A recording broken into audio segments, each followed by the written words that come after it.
अब हम बोरॉन परिवार के कुछ मुख्य गुणों के बारे में जानेंगे। इसका जो घनत्व है, जैसे जैसे हम नीचे आते हैं तो ये घनत्व का मान बढ़ता जाता है। आप देखिए यहाँ पर बोरॉन के लिए 2.35 ग्राम प्रति घन सेंटीमीटर के रूप में लिया जा रहा है घनत्व। एल्यूमिनियम के लिए 2.70, गैलियम 5.90, इंडियम 7.31, थैलियम 11.85। तो इस तरह से ऊपर से नीचे आ रहे हैं तो ये मान लगातार बढ़ता जा रहा है। इस परिवार का गलनांक एवं क्वथनांक, तो प्रायः देखा जाता है किसी भी पदार्थ का जो गलनांक होता है उसमें उपस्थित जो कण है उसके पैकिंग पर निर्भर करता है, उसकी जालक ऊर्जा पर निर्भर करता है, जबकि क्वथनांक जो है वो उसके अंतर आणविक आकर्षण बल पर निर्भर करता है। तो बोरॉन जो है वो एक नेटवर्क जैसी संरचना बनाता है। इसे हम आइकोसाहेड्रॉन संरचना के नाम से भी जानते हैं। तो बोरॉन बहुत ही छोटा एक तत्व है और इसमें देखा गया है कि जो 12 बोरॉन के परमाणु होते हैं वह आपस में मिलकर के एक गुच्छा जैसा बना लेते हैं और प्रत्येक गुच्छे के अंदर जो ज्यामितीय विन्यास होती है वो आइकोसाहेड्रॉन के रूप में जानी जाती है। इसमें 12 किनारे होते हैं और 20 फलक होते हैं। इसमें आप देखिए जो 6 बोरॉन के परमाणु हैं वो बाहर की तरफ और 6 बोरॉन के परमाणु अंदर की तरफ। तो ये एक हेक्सागोनल स्ट्रक्चर, एक बाहर और एक अंदर दिखाई देता है और ये आपस में गुच्छे के रूप में आइकोसाहेड्रॉन लाइक संरचना बनाते हैं। तो जब हम इसके गलनांक को देखते हैं तो चूँकि बोरॉन जो है वो बहुत अधिक जटिल संरचना लिए हुए होती है तो बोरॉन के लिए गलनांक उच्च होता है और यही इसे भिन्न बनाता है बाकी सभी तत्वों से, क्योंकि ये ठोस अवस्था में पाए जाते हैं और नेटवर्क संरचना लिए हुए होते हैं। तो जैसे जैसे हम ऊपर से नीचे आते हैं तो गलनांक के मान में देखा जाए तो प्रारंभ में कमी होती है, लेकिन लास्ट में हम देखते हैं कि इंडियम से थैलियम तक ये वैल्यू थोड़ी सी बढ़ जाती है। ये अनियमित रूप से परिवर्तन होता है। तो ये क्यों होता है? तो यहाँ पर आप देखिए कि गलनांक का मान बोरॉन के लिए 2453 केल्विन, एल्यूमिनियम के लिए 933 केल्विन, गैलियम 303 केल्विन, इंडियम 430 और थैलियम 576। तो यह इंडियम और थैलियम में हम देख रहे हैं कि थैलियम के लिए ये वैल्यू थोड़ी बढ़ गई। तो यहाँ थैलियम में जो इलेक्ट्रॉन्स होते हैं वो F में प्रवेश करने लगते हैं, तो इस वजह से भी यहाँ पर बॉन्डिंग थोड़ी सी स्ट्रॉन्ग हो जाती है और इसलिए इसके गलनांक के मान में वृद्धि होती है। यहाँ पर हम देखेंगे कि जो गैलियम होता है वह गैलियम बहुत अधिक टेम्परेचर तक ये ठोस अवस्था में नहीं पाए जाते हैं। सभी यहाँ पर ठोस अवस्था में हैं, लेकिन गैलियम गर्मी के दिनों में द्रव अवस्था में पाए जाते हैं और इसका जो गलनांक है वो बहुत कम होता है, लगभग 30 डिग्री सेंटीग्रेड होता है। यहाँ आप देखिए कि गैलियम से बने हुए एक चम्मच को जब इस गर्म पानी में डाला गया तो प्रारंभ में जब इसे डालते हैं तब तो ये चम्मच अच्छा है और जैसे ही इसे गर्म पानी में डाला जाता है तो इसमें से बूंद गिरने लगती है, अर्थात ये गलने लगता है। तो चूँकि गर्म पानी में ये गैलियम से बना हुआ चम्मच बूंद बूंद के रूप में गिरने लगा तो इसका गलनांक बिंदु बहुत ही कम होता है और यह अधिक टेम्परेचर पर द्रव अवस्था में पाया जाता है। क्वथनांक, इस परिवार का जो क्वथनांक है ये भी ऊपर से नीचे आने पर कम होता जाता है और इसमें एक नियमित परिवर्तन दिखाई दे रहा है। जैसे इसका जो क्वथनांक है बोरॉन के लिए 3923 kelvin, aluminium 2740 kelvin, gallium 2676 kelvin, indium 2353 kelvin, thallium 1730 kelvin. तो यहाँ पर एक निश्चित क्रम से ये कम होता जा रहा है क्योंकि आकार में वृद्धि हो रही है तो अंतराण्विक जो आकर्षण बल का मान है वो कम होता जाएगा, इनके बीच के बंध जो है वो दुर्बल होते जाएंगे, इसलिए इसका क्वथनांक का मान कम होता जाएगा। अब हम परमाणु त्रिज्या के बारे में जानेंगे बोरॉन परिवार के लिए। तो बोरॉन परिवार की जो परमाणु त्रिज्या होती है, जैसे जैसे हम वर्ग में ऊपर से नीचे आएंगे तो परमाणु त्रिज्या के मान में वृद्धि होती है। जैसा कि हम आवर्त सारणी के प्रत्येक समूह के बारे में समझते हैं कि ऊपर से नीचे आने पर कोशों की संख्या में वृद्धि होती है और जैसे जैसे कोशों की संख्या में वृद्धि होती है नाभिक और बाह्यतम कोश के बीच का जो आकर्षण बल है वो कम होता जाता है और परमाणु त्रिज्या का मान बढ़ जाता है। यहाँ पर जब हम परमाणु त्रिज्या की बात करते हैं तो थोड़ा सा हमें डिफरेंस दिखाई देता है बाकी सभी समूहों की तुलना में। वो डिफरेंस इसलिए आता है क्योंकि जब हम एस ब्लॉक से पी ब्लॉक तक आते हैं तो बीच में यहाँ पर 10 तत्व होते हैं जो कि 3D सीरीज़ के हैं। तो जैसे ही यहाँ पर 3D सीरीज़ में एक एक करके इलेक्ट्रॉन d ऑर्बिटल में भरने लगते हैं, तो अब जब इस परिवार में हम एल्यूमिनियम से गैलियम तक आते हैं, यहाँ पर जो इलेक्ट्रॉन है वो गैलियम में d में भरने लगते हैं। जब इलेक्ट्रॉन d में भरता है तो d में भरने पर जो स्क्रीनिंग इफेक्ट है d ऑर्बिटल का वो थोड़ा सा दुर्बल होता है s और p की तुलना में। तो जब इलेक्ट्रॉन अचानक से d उपकोश में प्रवेश करने लगते हैं तो d उपकोश का जो स्क्रीनिंग इफेक्ट है वो s और p की तुलना में दुर्बल होता है। नाभिक और बाह्यतम कोश के बीच का जो आकर्षण बल है वो यहाँ पर दुर्बल नहीं हो पाता है क्योंकि यहाँ स्क्रीन ठीक से नहीं कर पा रहे हैं d ऑर्बिटल। तो नाभिक और बाह्यतम कोश के बीच के आकर्षण बल में वृद्धि के कारण हम देखते हैं कि एल्यूमिनियम से गैलियम तक आते आते परमाणु त्रिज्या का मान कम हो जाता है, जबकि हमने बाकी समूहों में देखा कि परमाणु त्रिज्या का मान ऊपर से नीचे आने पर बढ़ता जाता है। लेकिन यहाँ जब हम परमाणु त्रिज्या देखते हैं तो बोरॉन के लिए 85, एल्यूमिनियम के लिए 143, गैलियम 135, इंडियम 167, थैलियम 170। तो यहाँ पर हम एल्यूमिनियम से जब गैलियम में आते हैं तो 143 से 135 हो गया, तो अचानक से यहाँ कमी आ गई, तो इलेक्ट्रॉन d ऑर्बिटल में भर रहा है। इस वजह से यहाँ पर गैलियम में जो स्क्रीनिंग इफेक्ट की वैल्यू है वो कम हो गई, तो नाभिक और बाह्यतम कोश के बीच का जो आकर्षण बल है वो बढ़ जाता है और परमाणु त्रिज्या के मान में कमी आ जाती है। ऐसा ही एक डिफरेंस हम यहाँ भी देखते हैं इंडियम से थैलियम के बीच। तो इंडियम से थैलियम के बीच भी जो परमाणु त्रिज्या का मान है वो 167 से अधिक होना चाहिए। तो यहाँ पर 167 से अधिक तो है, 170 है, लेकिन इतना ज़्यादा डिफरेंस दोनों में दिखाई नहीं दे रहा है, जबकि कोशों की संख्या में तो वृद्धि हो रही है लेकिन परमाणु त्रिज्या के मान में बहुत अधिक वृद्धि दिखाई नहीं देती है। तो ऐसा इसलिए हो रहा है क्योंकि यहाँ पर भी जो इलेक्ट्रॉन है वो F उपकोश में भरने लगते हैं जैसे ही हम इंडियम से थैलियम की ओर जाते हैं। तो जब इलेक्ट्रॉन F उपकोश में प्रवेश करने लगते हैं तो F उपकोश का भी जो स्क्रीनिंग इफेक्ट है वो बहुत पुअर होता है। इस वजह से यहाँ जो परमाणु त्रिज्या के मान में कम अंतर हमें इंडियम और थैलियम के बीच में दिखाई देता है। तो जहाँ पर हम देखते हैं कि नाभिक और बाह्यतम कोश के बीच आकर्षण बल बहुत प्रबल है, वहाँ पर परमाणु त्रिज्या के मान में कमी होती है। लेकिन जब इलेक्ट्रॉन d उपकोश में या F उपकोश में प्रवेश करने लगते हैं तो स्क्रीनिंग इफेक्ट के पुअर होने के कारण नाभिक और बाह्यतम कोश के बीच का जो आकर्षण बल है वो बढ़ जाता है। और यहाँ जो डिफरेंस है, चाहे हम आयनन ऊर्जा की बात करें तो वहाँ भी इस परमाणु त्रिज्या का प्रभाव पड़ेगा क्योंकि यहाँ अनियमित रूप से हम परिवर्तन देखते हैं इस परिवार में। तो अब हम इसके आयनिक त्रिज्या के बारे में जानेंगे। तो आयनिक त्रिज्या का जो मान है वो भी हम पिकोमीटर के रूप में ही ले रहे हैं। तो boron 27, aluminium 53.7, gallium 62, indium 80, thallium 88.5।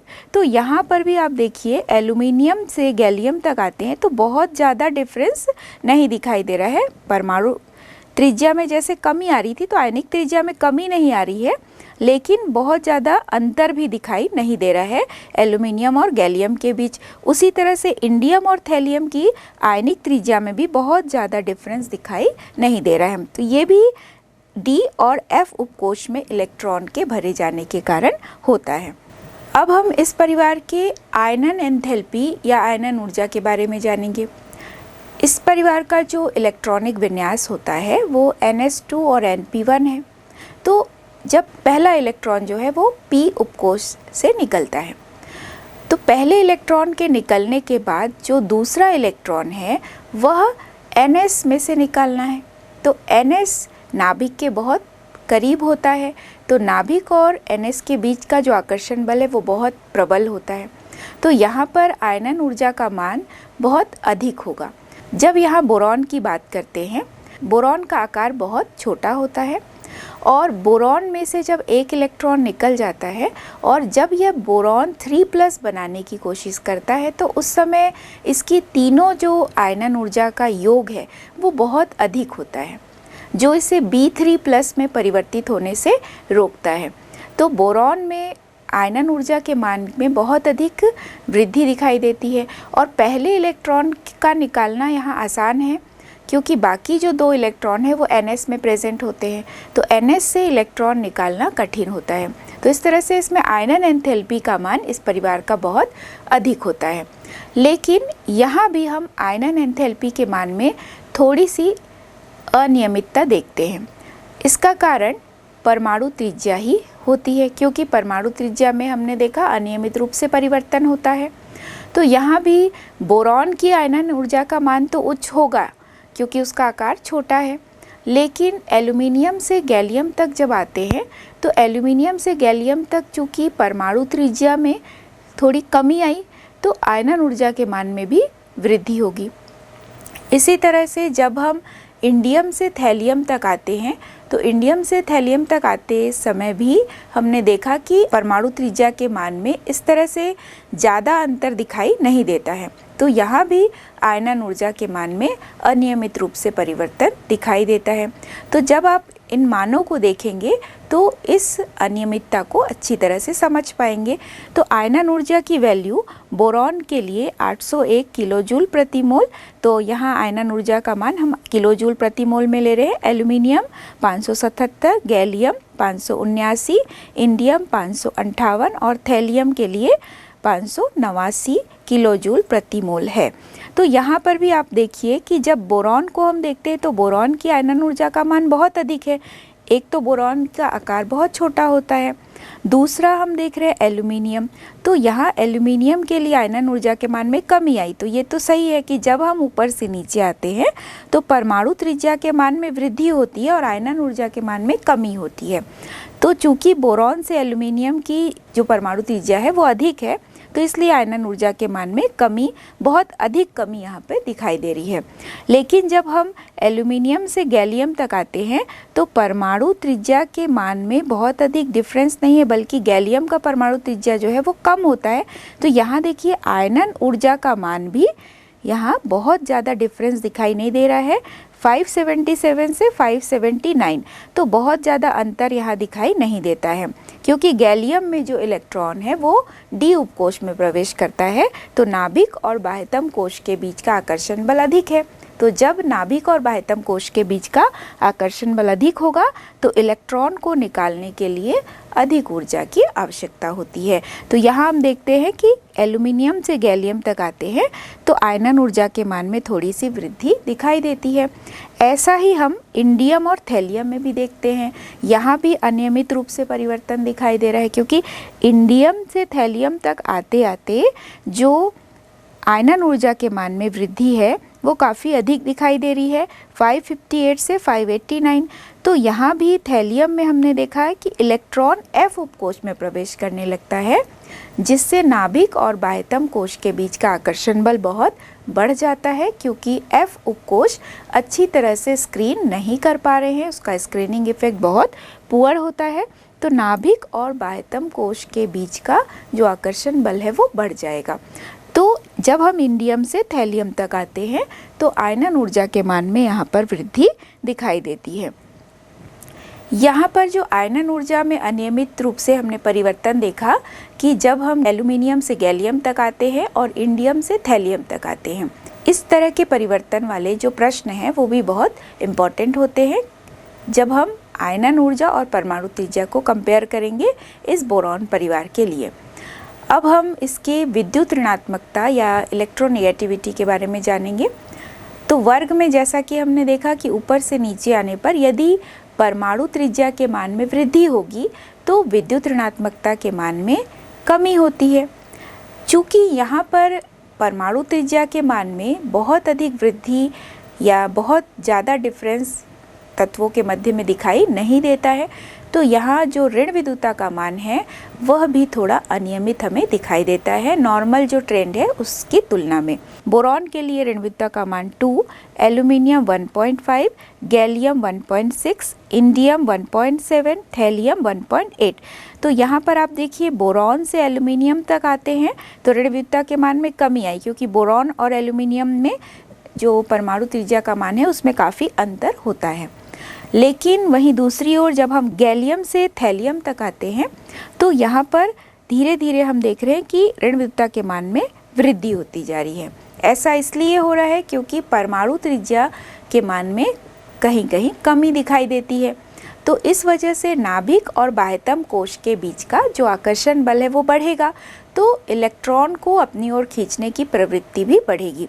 तो इसलिए ऋण विद्युतता के मान में इस तरह से अनियमित परिवर्तन हमें दिखाई देता है। तो जो बोरॉन है इस परिवार का, चूँकि वह अपने परिवार का बहुत स्पेशल एक मेंबर होता है, तो इसके लिए ऋण विद्युतता का मान सबसे अधिक है और आकार के कम होने के कारण इसमें इलेक्ट्रॉन को अपनी ओर खींचने की जो प्रवृत्ति है वो बहुत अधिक होती है। अगला गुण है विद्युत धनात्मकता। तो जैसा कि हम जानते हैं कि जब कोई परमाणु इलेक्ट्रॉन त्याग देते हैं तो उसमें जितनी अधिक प्रवृत्ति होती है इलेक्ट्रॉन त्याग देने की, उसमें विद्युत धनी गुण उतना अधिक होता है। लेकिन यदि किसी परमाणु के लिए परमाणु त्रिज्या का मान कम होगा तो आकर्षण बल नाभिक का अधिक होगा बाह्यतम कोश के लिए, तो इलेक्ट्रॉन को बाहर निकालना यहाँ पर कठिन होता है या यहाँ विद्युत धनी गुण दर्शाने की जो प्रवृत्ति है वो कम होगी। तो जब हम आवर्त सारणी में वर्ग 2 से वर्ग 13 तक पहुँचते हैं तो धीरे धीरे हम देख रहे हैं परमाणु त्रिज्या के मान में कमी हो रही है, क्योंकि इलेक्ट्रॉन उसी कोश में भरते जाते हैं, कोशों की संख्या में कोई वृद्धि नहीं होती है। तो नाभिक और बाह्यतम कोश के बीच का आकर्षण बल बढ़ जाता है, तो इलेक्ट्रॉन त्यागने की प्रवृत्ति जो है वो वर्ग 2 से वर्ग 13 की कम पाई जाती है। तो विद्युत धनात्मकता में भी हम जब बाएं से दाएं जाएंगे तो कमी होगी। तो यदि वर्ग 2 और वर्ग 13 की तुलना करें तो वर्ग 2 की तुलना में वर्ग 13 कम विद्युत धनी होते हैं। लेकिन जब हम इस परिवार में ऊपर से नीचे आते हैं, अर्थात बोरॉन से जब हम थैलियम तक आते हैं तो धात्विक गुण के मान में वृद्धि होती है।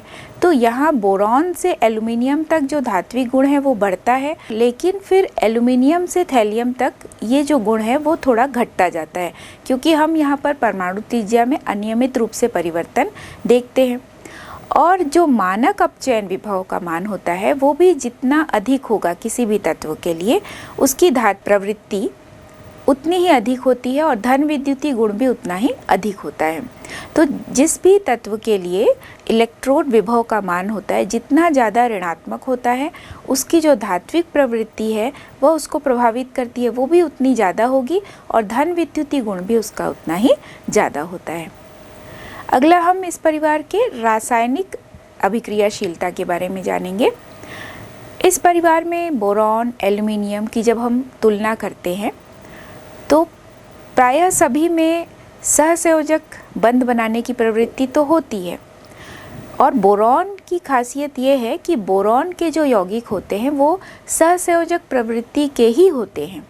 ऐसा इसलिए क्योंकि बोरॉन जब 3+ आयन बनाता है तो उसकी जो पहली 3 आयनन ऊर्जा होती है उन सब का यदि योग देखते हैं तो वो बहुत अधिक होता है। और +3 ऑक्सीकरण अवस्था में आने से ये जो ऊर्जा का योग है, हमने देखा आयनन ऊर्जा का योग तीनों के लिए, तीनों प्रथम, द्वितीय और तृतीय, तो इनका मान इतना ज़्यादा होता है कि B3+ आयन बनने की जो क्षमता होती है वो थोड़ी सी कम हो जाती है, क्योंकि बोरॉन का आकार छोटा होता है। साथ ही जो प्रथम, द्वितीय और तृतीय आयनन ऊर्जा का योग है वो इतना ज़्यादा हो जाता है, बोरॉन को 3+ आयन तक पहुंचने में काफ़ी मुश्किल होती है। तो इसलिए इसमें सहसंयोजक प्रवृत्ति वाले यौगिक बनाने की ही क्षमता ज़्यादा दिखाई देती है। एल्यूमिनियम जब AlCl3 को जल में घोला जाता है तो एल्यूमिनियम 3+ आयन बनता है।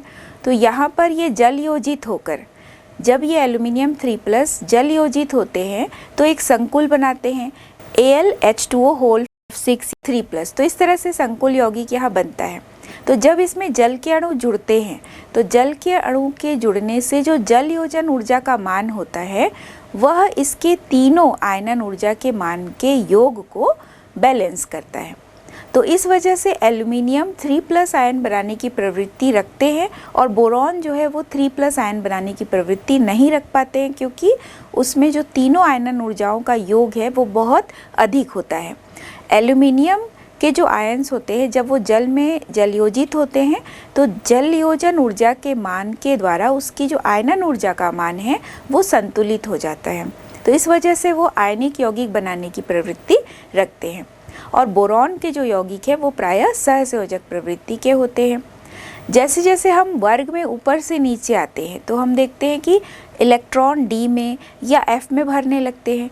तो यहाँ पर जो त्रिज्या के मान में परिवर्तन है या आयनन ऊर्जा के मान में परिवर्तन है वह इतना रेगुलर नहीं होता है, अनियमित रूप से परिवर्तन हम देखते हैं। तो इस तरह से नाभिक और बाह्यतम कोश के बीच का जो आकर्षण बल है वो बढ़ जाता है। तो यह सहसंयोजक प्रवृत्ति बनाने की जो प्रवृत्ति है इस परिवार के विभिन्न तत्वों की वो अधिक पाई जाती है। जब हम बोरॉन और एल्युमिनियम के जो सहसंयोजी यौगिक है, जैसे अगर हम BF3 या AlF3 की बात करते हैं तो ये लुईस अम्ल की तरह व्यवहार करते हैं, क्योंकि इसमें हम देखते हैं कि इसके बाह्यतम कोश में जब एल्युमिनियम BF3 के बोरॉन में 6 इलेक्ट्रॉन्स प्रेजेंट होते तो इसका अष्टक अपूर्ण होता है, इलेक्ट्रॉन युग्म ग्रहण करने की प्रवृत्ति होती है। इसी तरह से AlCl3 या AlF3 में भी इसी प्रकार से लुईस अम्ल बनाने की प्रवृत्ति ज़्यादा देखने को मिलती है, क्योंकि इनके संयोजी कोश में 6 इलेक्ट्रॉन्स होते हैं। 2 इलेक्ट्रॉन ग्रहण करके ये अपना अष्टक पूरा करते हैं। बोरॉन एवं एल्युमिनियम की जो अलग अलग प्रथम, द्वितीय एवं तृतीय आयनन ऊर्जा का योग है उसकी चर्चा हम करेंगे कि बोरॉन के लिए जो प्रथम आयनन ऊर्जा का मान है वो 801 किलो जूल प्रति मोल, द्वितीय आयनन ऊर्जा का मान 2427 किलो जूल प्रति मोल और तृतीय आयनन ऊर्जा का मान 3659 किलो जूल प्रति मोल है। वहीं दूसरी ओर एल्युमिनियम के लिए ये वैल्यू थोड़ी कम है। तो एल्युमिनियम के लिए प्रथम आयनन ऊर्जा का मान 577, द्वितीय आयनन ऊर्जा का मान 1816 और तृतीय आयनन ऊर्जा का मान 2744। तो जब हम इनके योग को देखते हैं तो बोरॉन के तीनों आयनन ऊर्जा का मान बहुत अधिक होता है और एल्युमिनियम के तीनों आयनन ऊर्जा का मान बोरॉन की तुलना में कम होता है। तो इसी वजह से एल्युमिनियम जब 3+ आयन बनाते हैं वो आसानी से बना सकते हैं, बोरॉन आसानी से 3+ आयन तक नहीं पहुंच पाते, क्योंकि उसके प्रथम तीनों आयनन ऊर्जा का मान बहुत उच्च पाया जाता है। इस परिवार का एक बहुत मुख्य गुण है अक्रिय युग्म प्रभाव। जब हम वर्ग में ऊपर से नीचे आते हैं तो जो भारी सदस्य होते हैं उसमें जो निम्न ऑक्सीकरण अवस्था है वो ज़्यादा स्थायी हो जाती है, क्योंकि इस परिवार का जो इलेक्ट्रॉनिक विन्यास हमने देखा NS2Np1 है। तो जब हम ऊपर से नीचे की ओर आते हैं तो परमाणु त्रिज्या के मान में वृद्धि होती है। तो बाह्यतम कोश से 1 इलेक्ट्रॉन तो आसानी से निकल जाता है, लेकिन NS में से 2 इलेक्ट्रॉन आसानी से नहीं निकल पाते हैं। ऐसा प्रायः भारी सदस्यों के लिए होता है। यहाँ पर ऐसे सदस्य जिनके NS के जस्ट पहले वाले कोश में 18 इलेक्ट्रॉन प्रेजेंट होते हैं, उसमें जो NS का 2 इलेक्ट्रॉन है, यानी उस तत्व के लिए NS के 2 इलेक्ट्रॉन, यहाँ NS इसलिए कहा जा रहा है क्योंकि जो भारी सदस्य हैं वो यहाँ पर 4s भी हो सकता है, 5s, 6s कुछ भी हो सकता है, इसलिए NS करके बात कर रहे हैं। तो जब हम ऊपर से नीचे आते हैं तो NS के जो 2 इलेक्ट्रॉन हैं वो अक्रिय जोड़े की तरह व्यवहार करने लगते हैं। तो Np में से 1 इलेक्ट्रॉन आसानी से निकल जाता है, लेकिन NS के 2 इलेक्ट्रॉन आसानी से नहीं निकल पाते हैं। तो इसी अक्रिय जोड़े की वजह से यहाँ पर अक्रिय युग्म प्रभाव उत्पन्न होता है। तो P ब्लॉक सदस्यों में हमने देखा है कि जो भारी सदस्य होते हैं उसमें बाह्यतम कोश में उपस्थित जो NS के 2 इलेक्ट्रॉन हैं वो अक्रिय जोड़े की तरह व्यवहार करने लगते हैं। तो इस वजह से नाभिक और बाह्यतम कोश के बीच का जो आकर्षण बल है वो अधिक है, इसी वजह से NS के 2 इलेक्ट्रॉन अक्रिय जोड़े की तरह व्यवहार करने लगते हैं। तो केवल Np में से इलेक्ट्रॉन आसानी से निकल सकते हैं। तो जब हम थैलियम के क्लोराइड की बात करते हैं TlCl और TlCl3, तो ज़्यादा स्थायित्व देखने को मिलती है। TlCl3 की तुलना में ज़्यादा स्थायी होते हैं क्योंकि TlCl में +1 ऑक्सीडेशन स्टेट है जबकि TlCl3 में +3 ऑक्सीडेशन स्टेट है। +3 ऑक्सीडेशन स्टेट कब बनेगा? जब P में से भी एक इलेक्ट्रॉन निकलेगा और S में से भी 2 इलेक्ट्रॉन निकलता है, लेकिन +1 ऑक्सीडेशन स्टेट केवल P में से इलेक्ट्रॉन निकलने के कारण बनता है। तो इसलिए TlCl3 यौगिक प्रकृति में ज़्यादा स्थायी रूप से दिखाई देते हैं TlCl3 की तुलना में। जब हम गैलियम, इंडियम और थैलियम की बात करते हैं तो इसके जो +1 ऑक्सीडेशन स्टेट वाले कंपाउंड्स होते हैं वो आयनिक प्रवृत्ति के होते हैं। इनके जो +3 ऑक्सीडेशन स्टेट वाले जो कंपाउंड है वो सहसंयोजी प्रवृत्ति के होते हैं। तो इसका अर्थ ये हुआ कि इसमें जो उच्चतम ऑक्सीकरण अवस्था वाले यौगिक होंगे वो सहसंयोजी प्रवृत्ति के होंगे, जो निम्नतम ऑक्सीकरण अवस्था वाले यौगिक होंगे वो आयनिक प्रवृत्ति के होते हैं।